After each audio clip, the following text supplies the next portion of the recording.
All right, today we're jumping into a story that's got it all. Big ambition, big tech, and a huge banking deal that went, well, spectacularly wrong. We're talking about a founder who was celebrated for promising to fix student loans, and how a $175 million deal with one of the world's biggest banks unraveled into this shocking tale of alleged deception. Let's get right into it. So let's start with the company itself, Frank. And get this, their tagline was the Amazon for higher education. I mean, that's not just a catchy phrase, right? That is a massive promise to completely upend a system that, let's be honest, millions of us find confusing and totally broken. It really set the stage for some truly huge ambitions. And right at the heart of this whole thing is the founder, Javice. She really presented herself as someone on a mission, Someone who got the pain points of her generation and had the solution to fix America's absolutely tangled student financial aid system. And the core idea, it was honestly brilliant. Why? Because the problem was so relatable. Frank basically positioned itself as a lifeline for students who were just drowning in paperwork. It promised this simple, fast, digital way out of that whole financial aid maze. A few clicks and you're done. Sounds amazing, right? And for a while, it looked like that promise was paying off in a huge way. Frank's success story really hit its peak when it caught the attention of none other than JPMorgan Chase, one of the biggest banks on the planet. This led to a massive acquisition that was about to launch the company and its founder into a whole new stratosphere. Okay, here's the number that changed everything. Frank claimed to have over 4 million users. Now, to a giant like JPMorgan Chase, this wasn't just a list of names. This was a golden ticket, a direct pipeline to an entire generation of future customers. That's the holy grail for a bank. And as you can imagine, a user base that massive comes with a pretty massive price tag.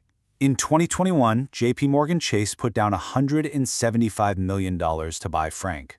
They were betting big, betting that this was their direct line into the Gen Z market. And this is like the ultimate startup success story, right? As part of the deal, Javice goes from being this disruptive outsider, taking on the establishment, to becoming a managing director inside the very financial system she had set out to change. Talk about making it. But, and you knew there was a but coming, almost as soon as the ink on the deal was dry, the stories started to shift. Once JP Morgan's own teams got under the hood and started looking at the data, they began to notice that, well, things didn't quite add up. And that led to the one critical, burning question that would unravel everything. Were those millions of users even real? Suddenly, the main asset JP Morgan thought it just bought, all those young, engaged customers, was under a huge microscope. Who were these 4 million people? And the way they found out wasn't some complex forensic accounting, at least not at first. It was way more practical. See, after the deal, JP Morgan did what any company would do. They sent out marketing emails to their brand new customer list. The result? Crickets. Almost no one opened them. The response rates were so abysmal, they immediately set off alarm bells with the bank's data analysts and compliance folks. So what started as some internal questions and red flags? It didn't stay internal for long. It exploded into the public, and those questions turned into formal and honestly pretty shocking accusations. And this really lays it all out in black and white. This is the core of the lawsuit. On one side, you have Frank's claim of over 4 million student users. On the other, you have JP Morgan's allegation that the real number was closer to 300,000.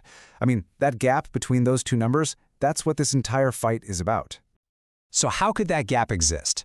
Well, the method of the alleged deception is just stunning. The bank claimed that to get the deal done, Javice actually hired a data science professor to basically fabricate a massive fake customer list. We're talking about creating synthetic names, emails, and profiles just to make the company look way more valuable than it actually was. And this thing escalated really fast. It went way beyond just a civil lawsuit between two companies. Federal prosecutors and the SEC got involved, piling on with their own charges. We're talking serious criminal stuff here. Conspiracy, wire fraud, bank fraud, securities fraud, the whole 9 yards. So you have to ask, how does something like this even happen? The story of Frank, it's not just about one founder. It's also a reflection of the larger tech culture and the kinds of pressures that can lead to some pretty disastrous outcomes. The legal fallout came down hard and fast. It all kicked off in late 2022 when JP Morgan filed its lawsuit. But then it just snowballed. By 2023 and into 2024, you had both the SEC and federal prosecutors bringing their own separate charges. It just goes to show how seriously the authorities were taking all of this. And this leads us to maybe one of the most ironic twists in this entire story. Look, defending yourself against federal charges and a lawsuit from one of the biggest banks in the world is, as you can imagine, incredibly expensive. So, who's footing the bill? Get ready for this number. Over $60 million. Yeah, in a truly staggering twist, because of the terms in the original acquisition agreement, JPMorgan Chase, the very company accusing Javice of fraud, has reportedly had to pay for her multi-million-dollar legal defense. Let that sink in. They are literally paying to defend the person they are suing. As you can guess, the media just ran with this. Headlines started popping up comparing her to a mini Elizabeth Holmes or the Wolf of Wall Street for women. Javice, who was once celebrated on Forbes' 30 Under 30 list, was now becoming a poster child for the dark side of startup culture. And this is really where the story holds up a mirror to the tech industry itself, isn't it? You've got venture capitalists desperate to find that next billion-dollar unicorn. You've got huge corporations with a massive fear of missing out, driving these huge acquisitions. And you've got this whole culture obsessed with growth at all costs. It really makes you wonder, did the system itself create the perfect storm for something like this to happen? So, in the end, the whole Frank Coon saga leaves us with a really crucial question.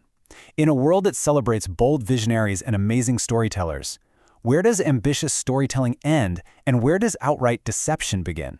It's a really fine line, and as this case shows, the consequences of crossing it can be very, very real.